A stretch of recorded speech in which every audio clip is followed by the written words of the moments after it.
আসসালামু আলাইকুম। সবাই কেমন আছেন? আশা করছি অনেক ভালো আছেন। আমরা অনেক ভালো আছি, আলহামদুলিল্লাহ। দেখতেই পাচ্ছেন নতুন আরেকটা ভিডিও নিয়ে চলে আসছি। আজকে আমরা ক্যান্ডিতে যাব। তো সকালবেলা উঠে বাইরের এই পরিবেশটা দেখে এত ভালো লাগছিল যে ভিডিও না করে আর থাকতে পারিনি।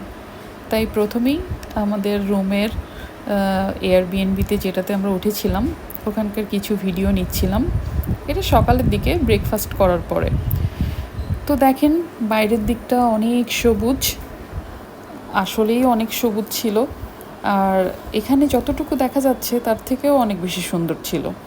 আর ভেতরের ইন্টেরিয়রটা অনেক বেশি সুন্দর ছিল, কজি ছিল, ছোট ছিল, কিন্তু সব ধরনের অ্যারেঞ্জমেন্টই ছিল। আর পিছনের দিকেই পাহাড় ছিল। তো এই কারণে এই যে এখানে একটা 4টা টেবিল দেওয়া আছে, টি টেবিল মতো। তো কী আর করার, আলটিমেটলি আমাদেরকে চলে আসতে হবে। তো ওটা ছেড়ে দিয়ে যে আমরা এখন কলম্বো ফোর্ট রেলওয়ে স্টেশনে চলে আসছি, ক্যান্ডির উদ্দেশ্যে যাব।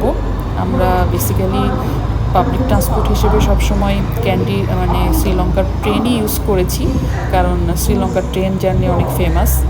তো দেখি আজকে জার্নিটা কেমন হয়। তো দেখতেই পাচ্ছেন এটা কলম্বোর rail station, Fort railway station বলে এটাকে। খুব সুন্দর, ছিমছাম, অনেক মানুষজন ছিল, লোকাল, তারপরে দূরের সব ধরনের মানুষ এখানে ছিল। এই তো তো ভালো থাকবেন, সুস্থ থাকবেন, আমাদের জন্য দোয়া করবেন। ক্যান্ডিতে গিয়ে আবার দেখা হবে। আর ভালো লাগলে লাইক, কমেন্ট, শেয়ার এবং সাবস্ক্রাইব করে দিবেন। Thank you.